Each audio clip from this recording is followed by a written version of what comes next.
Yamato had quite a bold claim, saying that after seeing UOL yesterday, playing against Rocket and losing, he thought he'd figured them out. Blue side again. I thought they were pretty strong words, and I'm very interested to see what that means. How does Yamato, convert that into a pick and ban strategy that favors him? So far, Wonderware's lost his Nautilus, so there's already a hit to Splyce's performance ability. Yeah, I'm not exactly sure how much you can figure out from one game of blue side, if I'm being honest, from the Unicorns. I mean, Yamato obviously is very confident, but I don't, unless they ban the Alistair here and they bait Unicorns into picking the Alistair, I don't really think there are too many bad things that can happen with a first pick Alistair. If you're the Unicorns, it's like, oh, cool, okay, they gave us one of our main support picks here. All right, what else is available? Because Cog is up. Lister, Cogmore, Lucian. Lucian is available. And with Cogmore taken off the table, you have to imagine giving Steel back a champion like Kalista, 2-0 at the minute. 14, 1, and 7 is his KDA. And that's interesting, because this is the inverse of yesterday. Unicorns took the Alistair here and now give it away against Splyce. Yesterday it was the Kalista that went across. I wonder whether that is intended from the Unicorns or whether that's the mind games here from the likes of Yamato. Getting into Sheepy's head and saying, I know what you're going to do, so we'll see if you do it again. So Senkax has played Corki, as has Cobby in the past. And UOL, they are going to simplify it. Most likely that jungle Gragas and top lane Rammus. So it is what we were talking about, but not from the team we're expecting. That's really weird that you'd lock a Rammus this early. Corki is a predominantly magic damage threat here. There are other tank options available for Unicorns. I'm assuming they just didn't want to pick... I mean, they could have picked support there and not given away their solo laner. Hey, maybe it's support Rammus. Fate's call into taunt. I'm a believer. No, I'm being shot down. All right, I'll take it. Well, you're not being... No. I don't think it's going to be the case, but... No. The more I'm thinking, don't entertain the idea. Do not entertain the idea. I just find it really weird that you'd pick the Rammus this early. It's not that strong a pick that you can play it into everything. I guess the majority of top laners that are available are AD-based or tanks, so it's very difficult to actually provide a magic damage threat from that. Well, with Nautilus taken away, it is potentially a denial option to Wonderware. I mean, Tahm Kench is still there. It's not something we've seen a lot, but with Fiora locked in, I'll end that train of thought because Wonderware will be getting onto a split push champion. He's also undefeated on Fiora, 2-0 currently. He is, but I mean, so this is the discussion, right? Is the amount of resources that go to Wonderware when it comes to his gold income throughout the game and later into the game specifically. To transition that into a lead and a win on a carry is much more complicated. It's reliant on the ability to establish vision control, on split pushing, on good team play around your solo laner. Whereas a tank, somebody can just get into the mix, like a Nautilus, like Tahm Kench, we've seen the Malphite as well. Just get in there, get in the mix, and you're just naturally tanky from the items that you've accrued. And it's such a more simple way of actually playing it. Simple is the name of the game here for Fox. Victor, wave clear, AoE Death Ray bot. It is his most played champion at 6 games out of the 14 in the split. I quite like the options that UOL have. I feel there's a good mixture of pick potential and engage. Splyce, they've got the option for pick with the Fiora Elise combo. That is terrifying. And split push threat, which, you know, I don't know if Rammus, how long he can hold Fiora at bay, or at what point he takes over. Somewhat of a natural counter with his armor build and natural itemization. Splyce round out their comp, maybe going deeper into that pick mentality with an Ahri mid lane. Yeah, they've got the Ahri set up for Senkax. It's a champion that we know he's played in the LCS and in Challenger. It is actually, I was going to say his most played, but Ahri, Lissandra, and LeBlanc all sit 2 games apiece, and Lulu for Senkax. So we know he's got the chops on it. Can he get past Fox Victor? It's another wave clear mid laner for Fox, is able to just sit there, hold the game for himself. Steelback is the one that they're really looking at for this game. Now we've got to look at the impact of this Rammus. Can he get it to go from lane to lane fast enough? Can he provide the taunts in situations where he needs them in fights? Maybe it's on the Fiora as she's trying to dive into the backline. Maybe you catch her on the way through. Maybe. going to be pressure on Unicorns of Love to figure it out. I want to go back to that story that you mentioned, Stress. Invisible members of the Unicorns of Love in terms of the impact and the presence they bring to the game cannot afford to have that if they want to pick up a win here against Splyce. Rammus and Gragas, you know, Lulex is the second time back on stage with UOL. We're about to see the team comps if you guys think it's going to be enough. Hashtag UOL win. Or if you think the young upstarts can actually close the game. They had a good opportunity against OG yesterday, but failed at the final hurdles, really. Hashtag spy win. If you're going to send them on a mission. Such a cool hashtag. I think it's the best hashtag, actually. It just sounds so fun. Spy win. Yep. Yeah. Like that you whisper it. Add some drama. Ladies and gentlemen. Oh. Well. We're about to jump into game and fun. Unfortunately, we do have a very brief pause as soon as the rift is loaded up, so you will be sitting with us for just a brief second longer. So ready. And we'll get an update on exactly why. But it does give me a brief second. Coming into today, we've hit it multiple times. 3 teams already locked for playoffs. Yep. The magical number was 10 wins. If a team had accrued 10 wins, they'd lock themselves one of those top 6 berths. If Unicorns beat Splyce and Elements lose later today, that magic number becomes 9 wins. Okay. Because those are the 2 gatekeepers of 6th and potentially 7th, Splyce and Elements. And if both of those results happen, Unicorns will be the 4th team to guarantee themselves a spot in the playoffs in the postseason. So as you can see, it looks like an issue right now for Fox on stage. Very quick pause on the game. So hopefully it means we'll just have to restart the client and get back in. But nevertheless, we're all set up on this game, getting ready to go in. Fox versus Senkux. Senkux really, as a player, hasn't stamped his name in the top echelon of European mid laners, like I think we were expecting to. There was a lot of talk about him, whereas I think Fox has done a lot of work this split to undo some of the passiveness that we saw from him in the summer split from SK. So I think they're at a level where Fox should reliably be able to win this matchup versus Senkux. Yeah, and I think Fox has actually been performing just at a better level throughout the majority of the games. Yeah. Whereas Senkux has had very high performances from time to time, but they've been quite few and far between, really. And, you know, you sort of had the pleasure of casting Senkux and the rest of the squad last year, as with G2. Do you think it's fair to say that maybe there was more expectation on Senkux than Perks coming into the LCS, or do you think Perks was always the more hyped of the two? Because unfortunately for Senkux, he's qualified through Challenger in much the same way, but not had the same impact. That's a really interesting question, actually. I think the level for Senkux by the looks of Challenger last year was that he was consistently higher than Perks, but the problem was when Perks was carrying a game, you knew it. Perks was just destroying everybody as soon as he got a lead. But I think it's kind of a testament to the way that Perks kind of flew under the radar, whereas Senkux, everybody was talking about it. Yeah. Everybody. It was like, man, there's this 16-year-old Danish kid that couldn't play in the spring playoffs. This is finally his time to get in. Is this going to be it? Well, we'll have to see. We will see. Ladies and gentlemen, the pause has been resolved. The crowd here in Berlin are stamping their feet and clapping their hands as the Unicorns of Love are taking on Splyce. And we have another Rammus. We have another Rammus in the game. I want to see what impact Vizicachi can have. Just how many targets he can find. I'm very, very excited to see the interactions with Fiora. With Fiora's passive, popping those vitals. And there's the cheeky play here from Splyce. Sounded like the crowd were enthusiastic to see TSM at IEM next week.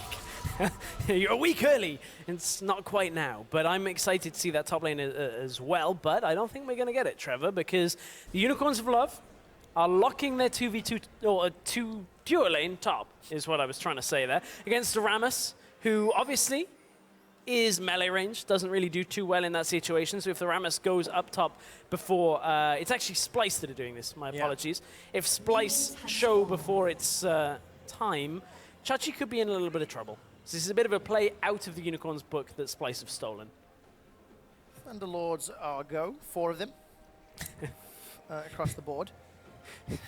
As Trashy and Wonderware go to clear out their jungle. And the lane swap has been initiated. So Kobe and Nisbet will effectively dodge steal back Hilly. And I think that's probably for the best. There's a lot of frustration that you don't want to deal with when steal back and Hilly are in your lane. It's 2016. Did you really just drop a Thunderbirds reference?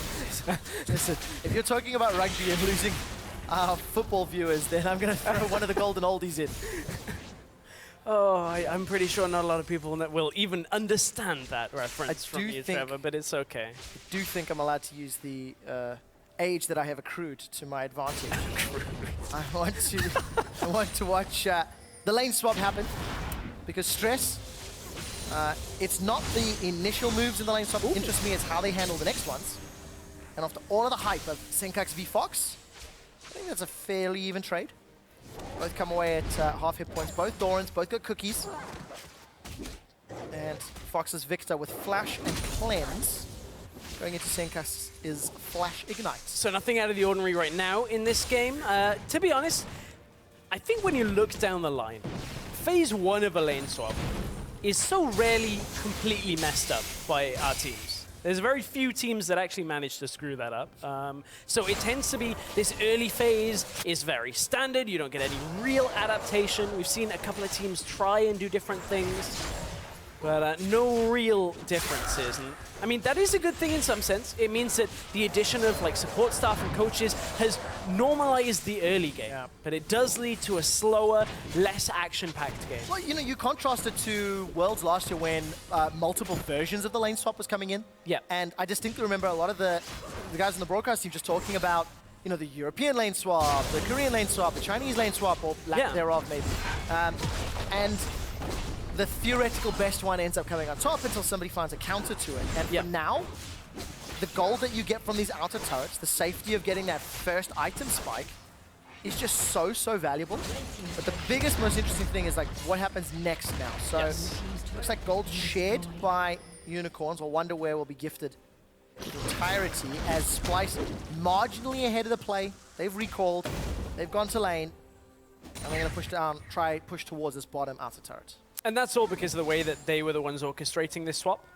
So knowing that they are going to be the first in the lane with no real competition ahead of them, they were like, well, we can set this up. It's only a very minor difference between the two. And for me, when I look at what Trashy has done with this lineup since coming into the lineup, so they obviously swapped their jungler over. It was obvious before. Now it's Trashy for the LCS split. That was his nickname for those that didn't know. Yeah, I didn't mean to make that bad joke. I just kind of said it and realized I had to backtrack on myself. I don't feel like in every game Trashy has been an upgrade to obvious. I feel like Trashy has also kind of had the same situation where some games he's just very quiet. Same with Kobe. I feel like the two of them have had games where you just haven't really shown up.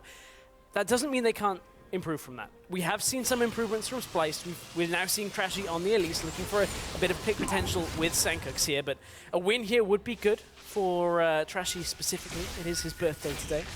So we'll see whether he can get this first gank off. He's going to try. At least delivers a present to Fox's waiting hands. And for Splyce, you know, if they pick up a win here, with Unicorns dropping a game yesterday, they legitimately keep some playoff hopes alive. I know that is ever the optimist speaking, but whenever I talk about like specifically Splyce and Elements, these are two teams who are going to be contesting for that 6th and 7th position, maybe as high as 5th, depending on how some of the other squads perform. If Origin, Fnatic, for example, lose some games, there is very realistic chances of that happening. But then to put it in perspective, if it goes the other way, there's no automatic demotion or relegation out of the league in 10th, but what it does mean is the way the playoffs are going to work for the bottom side in the promotion tournament. The better spot you have from LCS, the fewer games you have to play, because if you're in 10th, you have to play in a double elimination setup. Whereas for here, it is important to get higher up the standings. And you get to see your opponents play a little bit, potentially, depending how that plays out. But for now, it is all about trying to pick up this win. Splyce 4 and 9 versus Unicorns of Love 8 and 5. Outer turrets down, both top and bottom. The recalls have come in. Vamp Scepter for Steelback, as well as Double Daggers and Unicorns of Love. Got the wards to match their team jerseys. Whereas Splyce, Phage there for Cobby, Blasting Wand for Senkux. And Splyce are now potentially at risk of getting ganked in this middle lane. They're backing away though. Hillisang and Lulex were looking to come mid. Can't really get there. There was a ward, pink ward, they moved over. Senkux moves up and out of the lane, comes back in now. Unicorns being very patient in this game. 7 minutes with no real interaction between the teams. All right, Stress, get out your crystal ball. Okay. And tell me, what do you think these teams should do if you were to look into the future? How far in the future? Because I'm going to start with win the game. I'm leaving it that way, right? Like, okay. Open-ended. So that's a very open question. I know. Okay. Swing and take it where you want it. There's a lot of options available here, but for Splyce, they obviously are going to be looking to pair the Elise and the Ahri together. They've already tried it once. I think trying to make that play is a smart option on Fox in the next couple of minutes while his flash is still down. That's a very short-term goal they could be looking for. Problem is, it's difficult to get there and get on top of him without the knowledge of the gank coming mid. I mean, look at the amount of ward control that is around this middle lane. Teleport's coming out from Vizichachi to assist on the push here, but definitely want this tower. Death Sentence finds nobody, and Lulex has got access to the explosive cast. Vizichachi is threatening the Powerball knockback, and wonder where you may be sticking around too long. No, he's going to dash away safely, and Unicorns use TP, and they break open the inner turrets. That's such a weird TP, but it actually ends up paying off for Vizichachi. Cobby recalled from the bottom lane rather than finishing off the push on the tower. Chachi didn't actually fight anybody when he comes in, so it just helps them push down the tower. And Unicorns get a fairly uncontested tower that they shouldn't be getting right now. 8 minutes on in the game, they get that bottom inner tower, and Splyce don't answer with anything. All they're going to get from it is a blue buff. All right, blue buff and maybe some vision. A couple of pink wards for Wonderwear and Trashy, and a good collection as Cobby's got access to the package already. Sheen and Phage. Chachi. Defensive ball curls up and waddles forward, but Cobby's smart enough not to trade. Not yet, anyway. But as you mentioned in Picks and Bans, Stress, the magic damage from Senkux and Trashy from Cobby. He's not the greatest into Rammus, but we've seen Rammus work into double or triple AP comps. I actually think he picked up a win, if not yesterday, last Friday. Yeah, we've seen a fair amount of Rammus recently, not only in Europe. Yeah. I think it originated in LPL, LCK. Both regions have been playing a little bit of it. Weirdly, though, something I noticed a little bit more in LPL than other regions, they've been reluctant to pick up the likes of a Zizirot portal, which is kind of weird. They're the only region that seem to be doing it, so I expect Vizichachi to pick one up the later this game goes. Doesn't help you in team fights. Well, that is, I guess, one reason for it. I know it is one of those like really, really outdated comments, but it is something that is still somewhat true. But regardless. Used to be true for the Unicorns as well. Oh, yes. Chaos Not so style, much anymore. Chaos style used to be a thing. I'm glad that's gone. Take it away. It's gone. I don't want it to come back. We're past it. Unicorns now, they're invisible. Okay. They're like big chunk. Cobby gets a Sheen proc and Phage onto Steelback with the Thunderlords. Clears out the wave. Stress, look at all the vision UOL have set up in the top half of the jungle against Splyce.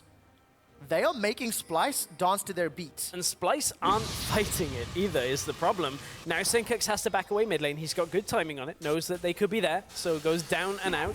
So it's a good read with the vision that they have, but Splyce aren't contesting the vision control that is being put down by the Unicorns. And Unicorns, honestly, are running into fairly little actual fight here.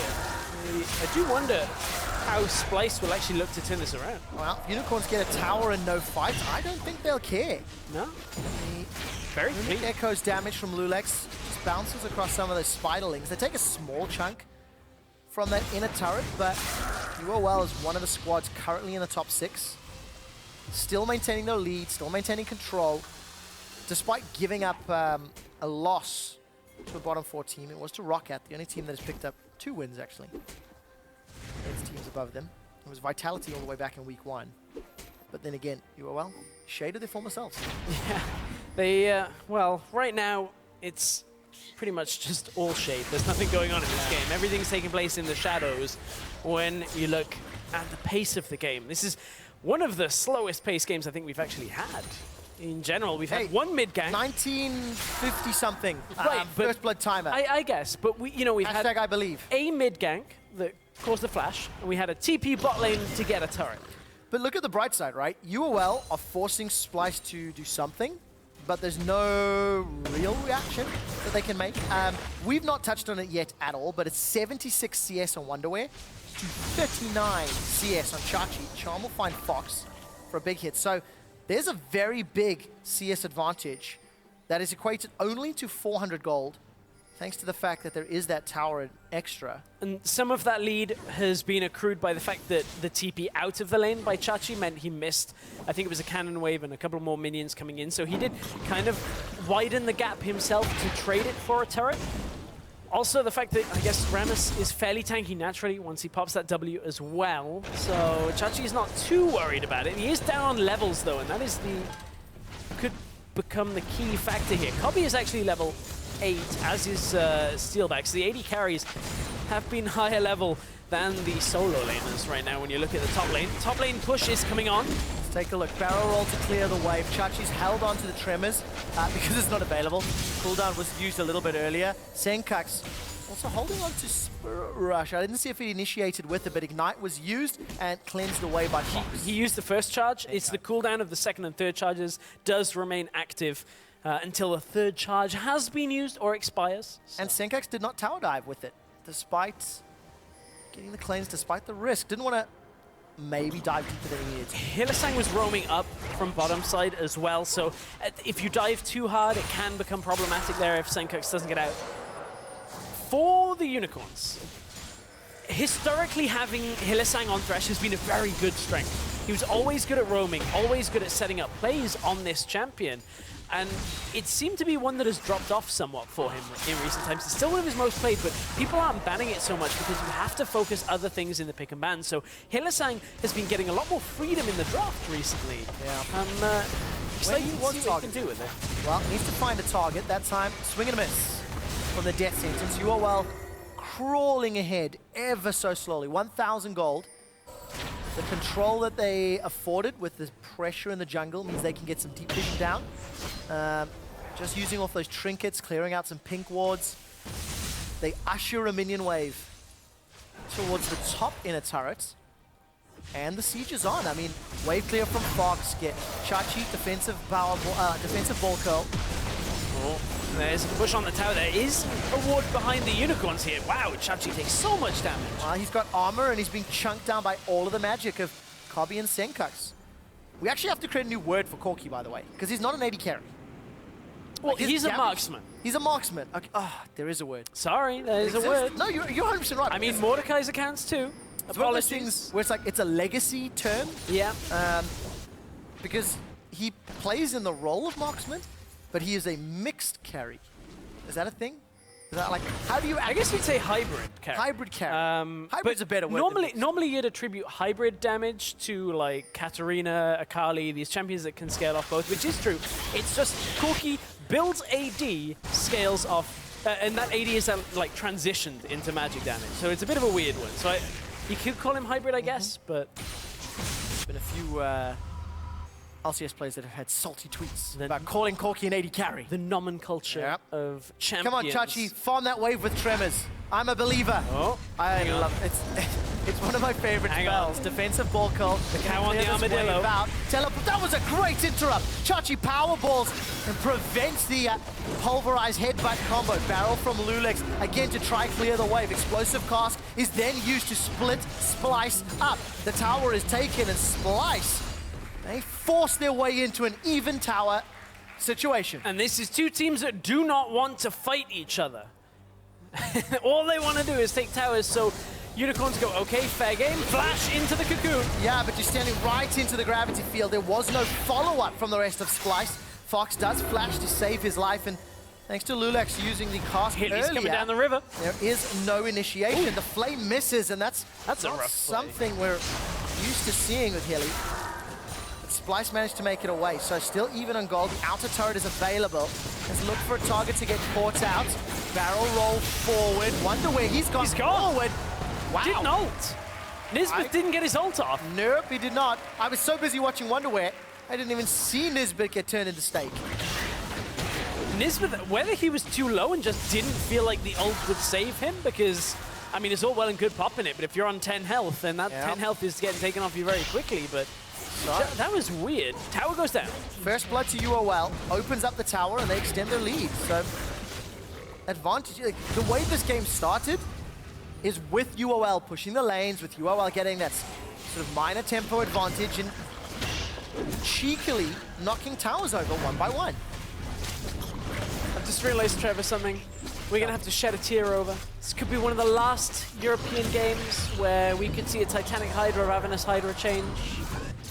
Because 6.4 no longer can you change that over for free. This was the fight again. Yeah, okay, Nisbet, when the hook comes through, he's far too low to do anything about it in that situation. Chaos. So, hey, look, I've got to get excited over something in this game, Trev. Not a lot has happened. My eyes were so focused on Wonderway, I couldn't even see Nisbet get caught.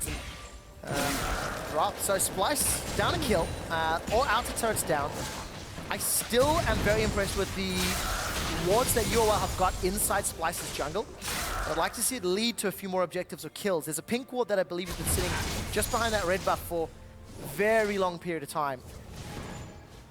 Whether it's refreshed or just simply staying alive is the question I have for my observers. Maybe not for the team. It's not super important. You like the phrase. You like the phrase "staying alive" this week, don't you? I know. I don't know why. You nearly burst out in song earlier. Yeah. You did like a remix version. For those of you that don't know, oh, failed that one. Nisbet did not combo, but the body slam finds Copy. There's a disengaged barrel that actually helps Trashy get away, and the teleport from Chachi, as well as Fate's Call, is used. All of Unicorns are grouped and stacked. They've used a lot of their abilities. Charm will connect on Hilly, but it just buys time. Tremors and defensive ball curl just to take down the tower. Nisbet is interrupted once again. Will get stunned by the gravity field, and there is no will strong enough to survive against 5 members of the Unicorns. Splyce still running to the hills for this one, but do not underestimate the potential of Unicorns to push. Not only have they got the likes of the Kalista, the ability to just hit the tower a lot, keep in mind Tremors is one of the very few abilities that works on towers as well. Will deal that damage in the AoE to any structures that are there as well. One of the overlooked things. Not the reason you pick Rammus, but just a nice positive that comes from it. It is a bonus. Yeah. Oh, and he farms so quickly. Look at the returning damage. Clawed up a lot of CS that he was missing, in fact. Still behind Wonderwear, but is effectively ahead in goals, thanks to an assist, thanks to the towers. First Dragon picked up in about 20 minutes for Splyce. And Unicorns, I think, I've got it relatively happy. It's slow, it's safe, it's steady, but the objectives are falling. And Splyce are falling further and further behind. It's 4,000 gold. It actually surprised me when I looked at that value, thanks to the last kill in tower. That lead has slowly, very slow, patient increase. Only 2 kills on the board as we're about to hit 20 minutes. And you know, for the Unicorns, they're at the top of the standings. I don't know whether I'd be overly happy with such a slow-paced game. Yeah. Just from the way that, we've seen so much disparity between the top and the bottom teams that some top teams have just crushed others. The problem is today, in the current meta, we've seen H2K taken to 40 minutes against Giants. Good flash. Hilly gets himself out. Is the same going to happen here? I want to play some devil's advocate. Okay. Because I think it's fair. When you look at top of the table versus bottom of the table, there's all these expectations. They should just crush and they should be so far ahead and yada yada. But what if the game plan was slow and steady? What if the call was safe? That is secure. fair. Then, in actual fact, UOL are doing exactly what they intended. Now, this is something we can only find out by talking to Sheepy, by talking to the players. Trashy's going to have a lot to talk about because he's going to get taken out. Over-eager, no real support, and the vision was shallow, so punished for it. But you go back to the comments from Yamato earlier.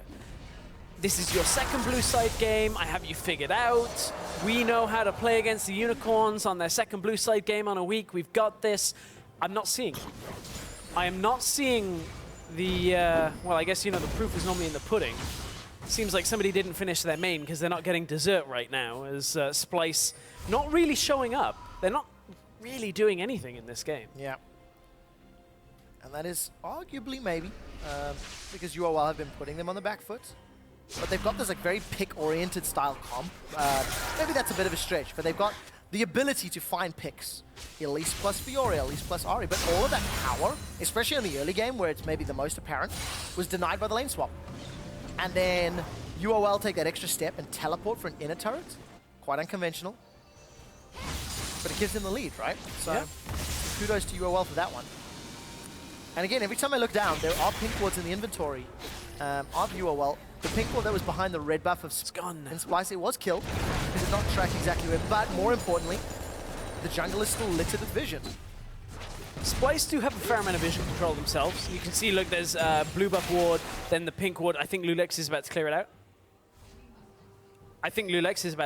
Nope.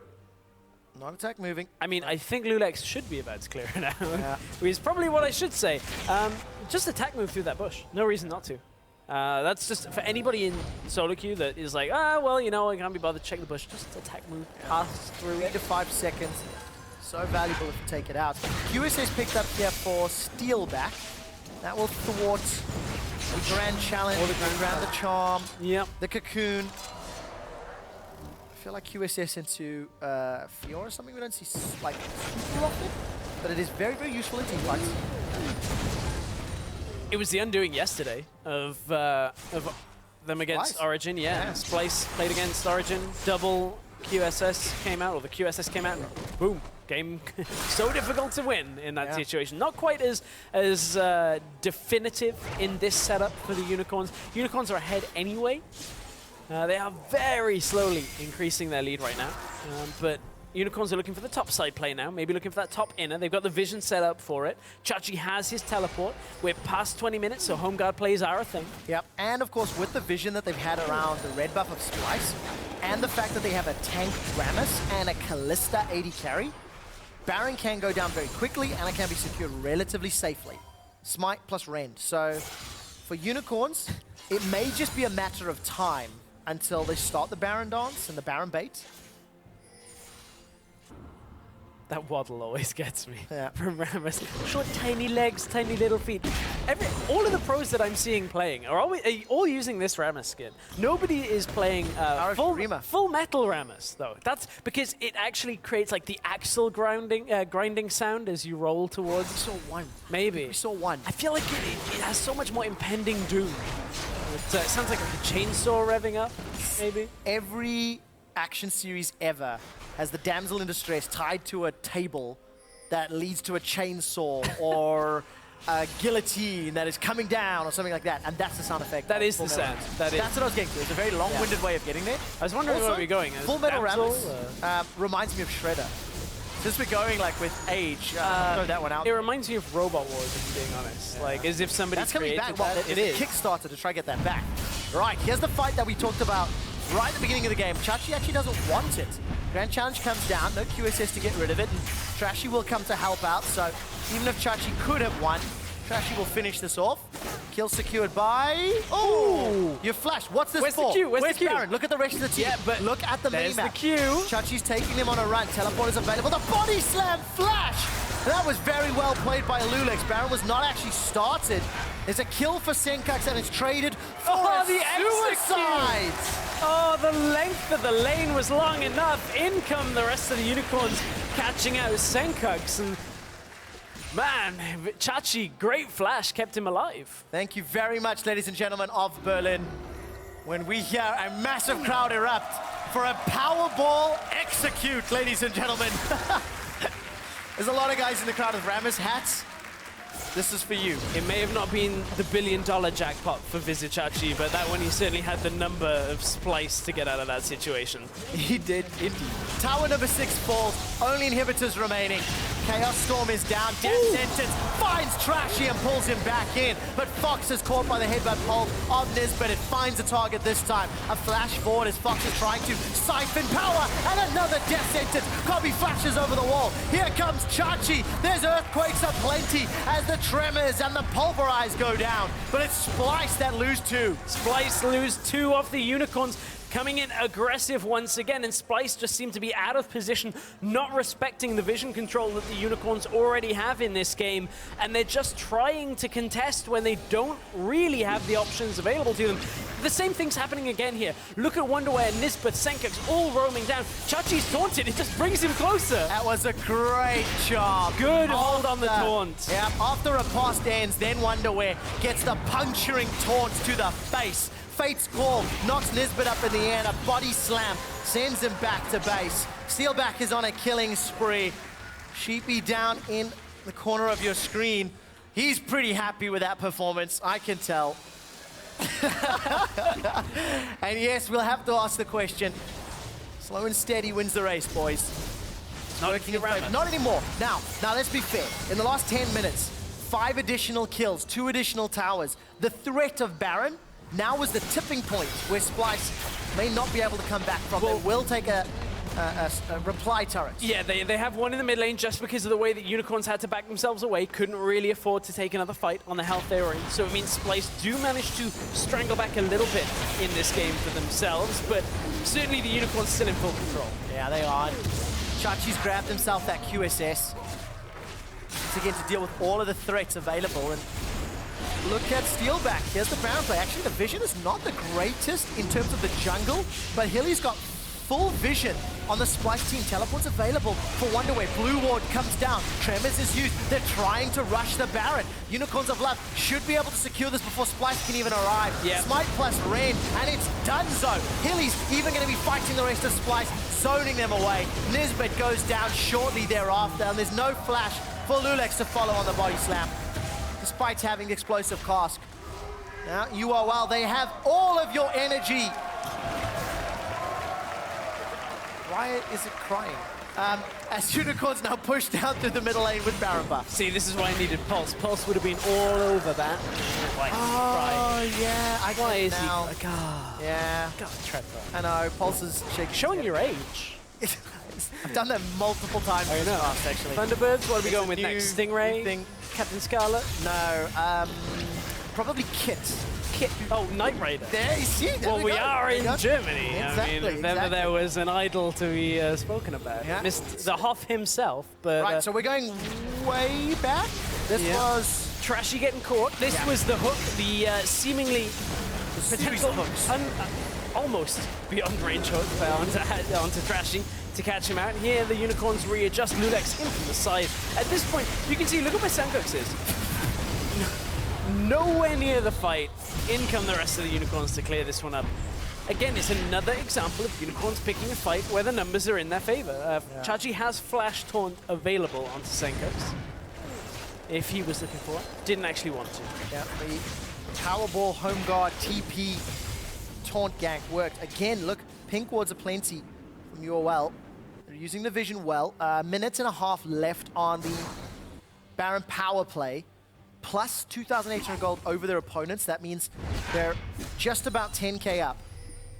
And with Teleport very shortly available for Chachi, you have to feel he's going to push this bottom lane, while the rest of the team is sieging up top. One of the most painful things I feel like here for Splyce is... I'm remembering correctly, the game against Fnatic. Fnatic got no kills, right? Yes. Maybe the opposite happening here. Yep.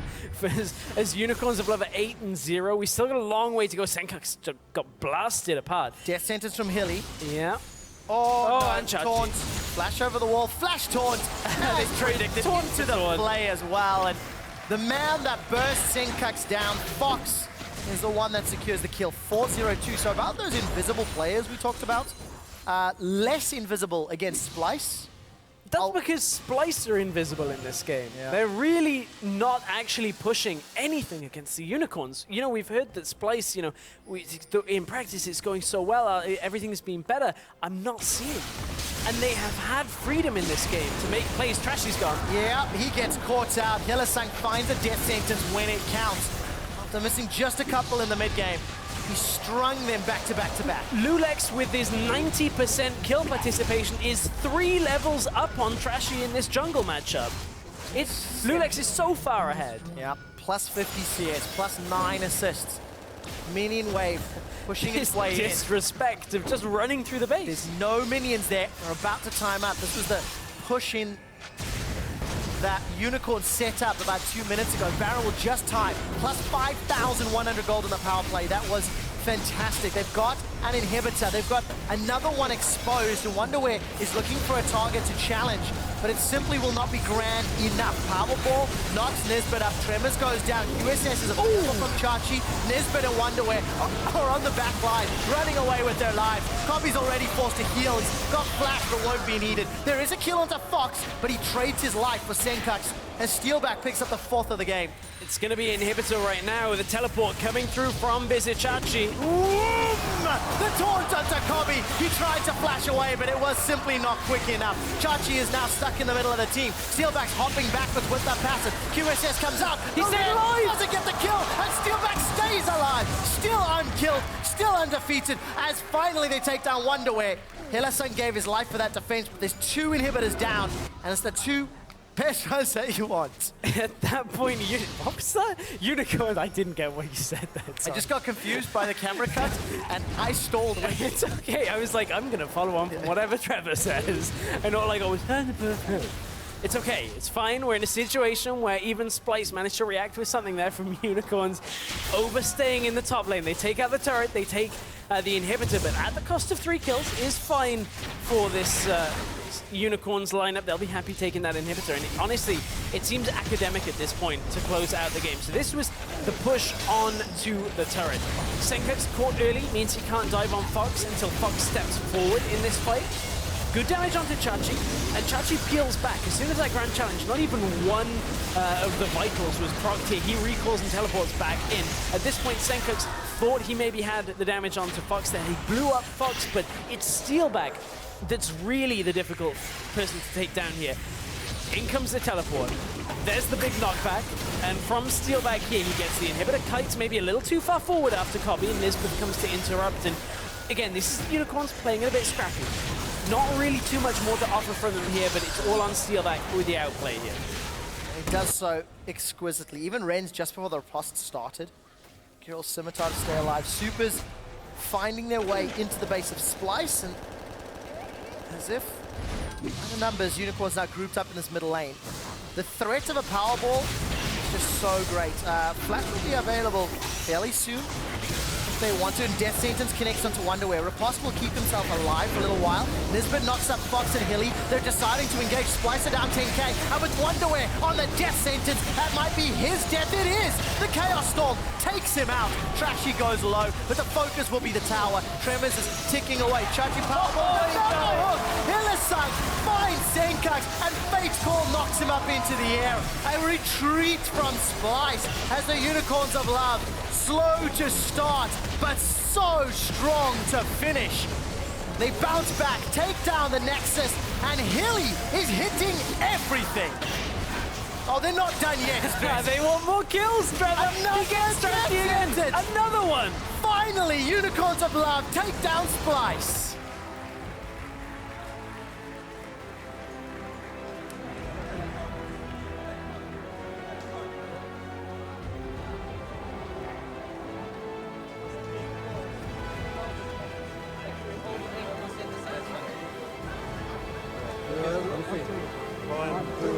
UOL!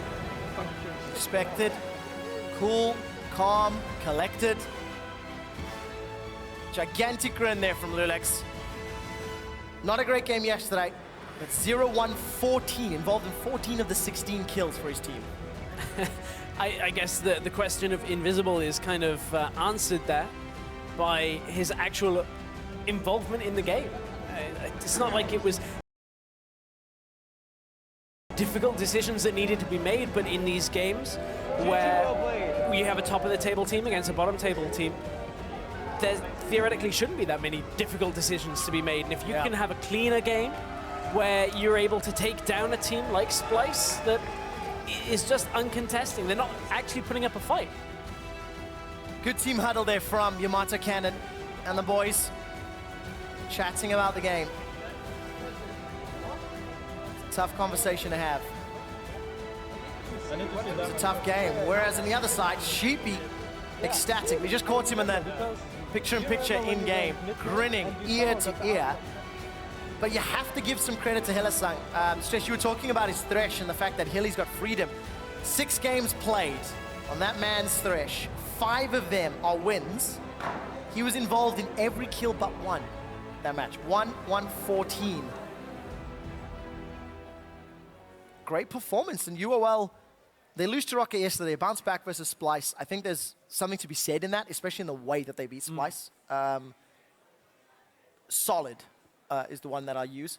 But it's still looking forward, right? So for UOL, there's the possibility they clinch playoffs if Elements lose later today. There is the possibility. And with it being Coaches Week, I don't want to put too much on this because, you know, we've had many discussions with Yamato, but his words earlier of, we are just aiming to not have regrets. I wonder whether the regret there is dancing to the Unicorn's fiddle. Yeah. Like, just playing their game. The entire game was letting them push, take the lane swap, don't really answer anything. It's one game. They can move past it and still look to secure the best spot they can, but it's a tough game to lose like that because, honestly, you didn't offer anything. Especially when you step back from the team composition and you look at how Elise plus Fiora, Elise plus Ari could do so well in standard lanes. They initiate the lane swap by putting their duo up top, and then it all sort of backfires. Maybe they were predicting a lane swap, and it didn't happen. So either way, it's something we will have to talk about more with Unicorns of Live. And to ask some of those questions, Pyro's on stage with their ADC. Thank you very much, Quick Shot. Great cast on the day, guys. Now I am joined by the Unicorns' AD carry, Steelback, who had a monster game yet again on Kalista. Tell me about this champion. You first picked it this time. You've not gotten your hands on it more than 5 now, but it has been so monumental in your victories. Why do you think it is such a big part to that? I think Kalista is a very strong champ overall. So I think it's always first pick worthy. Yesterday we made the mistake to not first pick it. But after the loss, I was like, no, today I'm going to get my champion. And since I have a really strong support, Hylissang, which is he's a god on Thresh, it allows him to make plays around the map. So that's why it's really strong for us right now.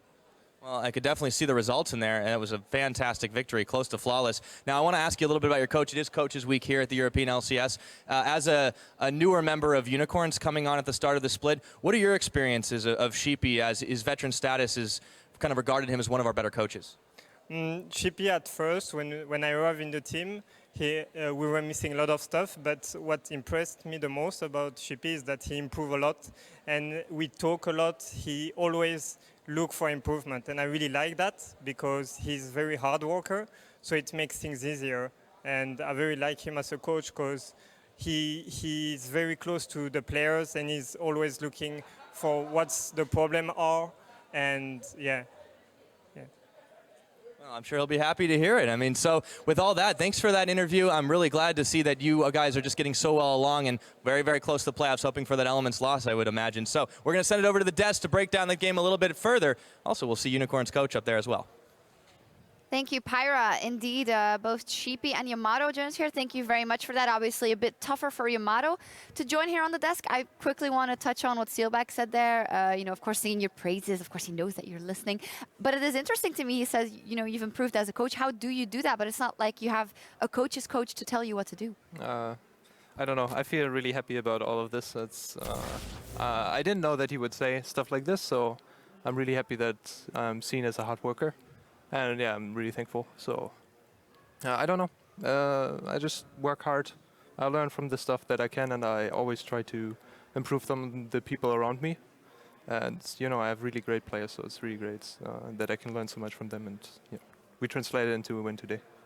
I want to touch on one more thing he said in the interview, where he says Hylissang is a god on Thresh, therefore we make a lot of plays on the map. But one of the comments I had in the early game is that it felt like Hylissang was sticking to Steelback too much. Maybe Yamato, did you notice that too when you were watching the minimap? Very often the few windows of opportunity that were given Splyce were because Kalista and Thresh were so often together in the side lane trying to deal with a few that would then just back off.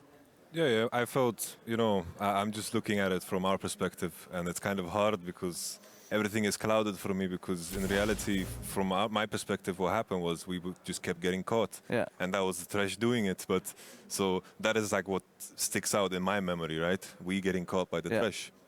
And of course, it kind of hurts a bit, but in reality, we will just move on. And speaking of the trash, I feel we could have punished it more because we gave up mid lane waves against a solo Kalista when we could have punished it harder. Yeah, actually, really good eye. And I'm happy that you see this because there was one time where he's top lane together with Kalista, and then we are pushing, and that was one of their power plays.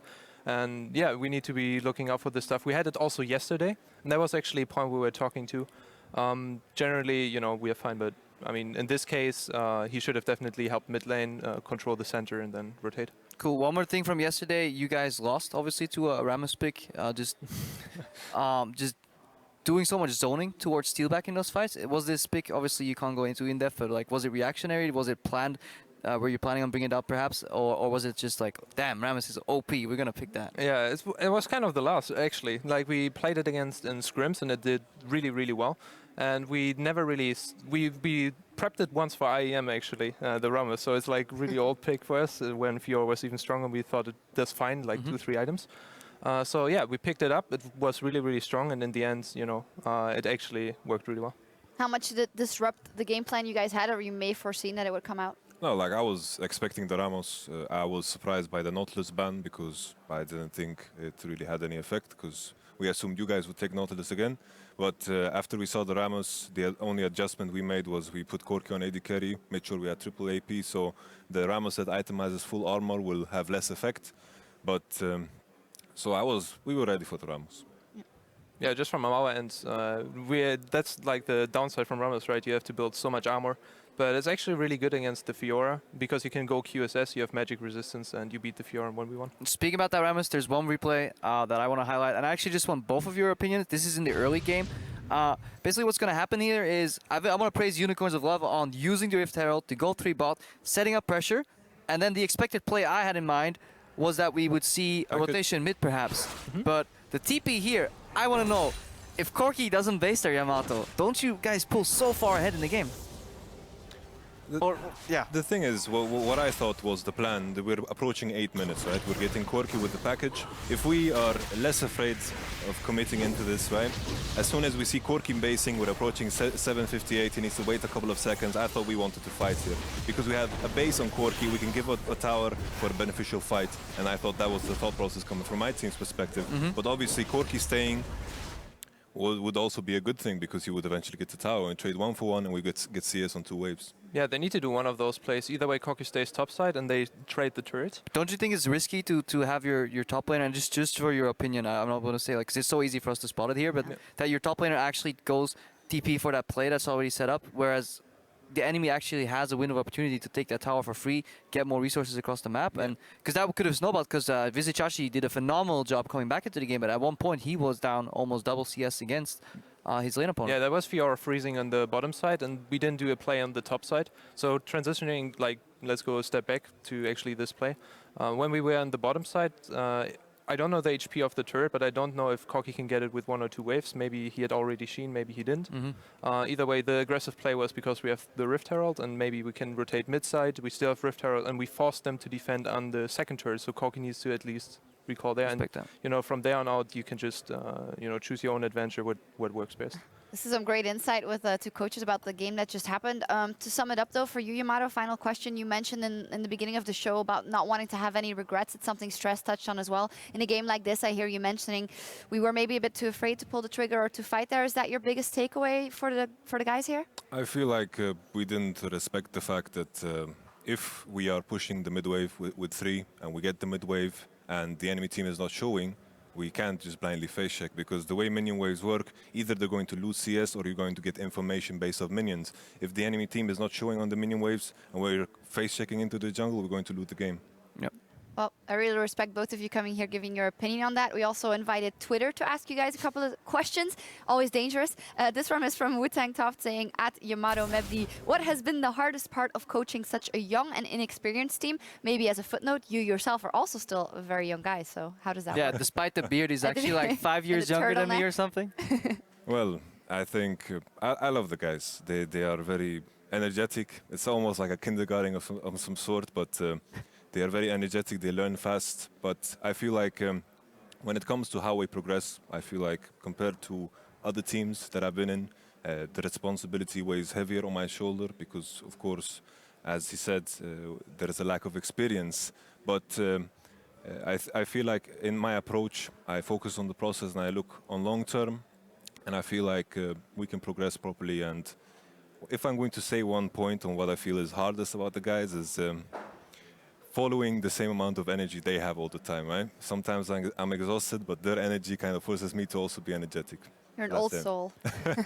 Is it correct to assume that one of the blockers for Splyce right now is translating what I think will happen in scrims to the stage? Because we saw a couple of individual misplays across the season so far. Like, for example, today, Nisplat with the flash combo, screwing up. I don't imagine he will actually fail that very often in scrims, but just under the pressure of the stage, it feels like Splyce team is just playing a little more passive than they used to. And then I know that out of experience, things start falling down because you just don't get that extra minion wave pushed out. You don't get that extra step taken that you will do in scrims, that play that you're now too afraid to make. Is that something for Splyce, or am I just talking out of my behind? I think it makes sense, but it's starting to become a little of a meme, you know. Oh, Yamato's team, good in scrims, but bad on stage. Oh, you know? yeah. But in reality, you know, it comes down to the experience thing again. You know, we have had good performances. I think the Fnatic game is a good takeaway of what we can do. But today was indeed, as you say, a game that I don't think was up to par with what I expected from my guys. All right, something to review, and Sheepy walking away with the win here, but you guys are still staying here to preview the next game, and that'll be Fnatic versus Roccat, who will take to the stage. But first, Reckless tells us how a coach's role goes well beyond Summoner's Rift. I think Daylor is in general a very funny guy. Me and him are similar in many ways, so I can easily relate to him, and I guess last year it was me, Yellowstar, and Daylor that were kind of on the same, I guess, humor level. So we always had a lot of fun, and then no one was laughing, right, on the other side. And then when the other guys were laughing, we were not laughing. So it was, yeah, quite funny on that one. But I think now with Yellowstar leaving and it's just me and Daylor left, so we kind of just laugh, and then everyone sits quiet, and the other guy starts laughing, and we just sit quiet. So yeah, it's it's a bit different. It's always nice to have him around because after all, we live together, we eat together, we play together, we basically do everything together, and that includes him as well. And I think he's just as much part of the team as any player in the team.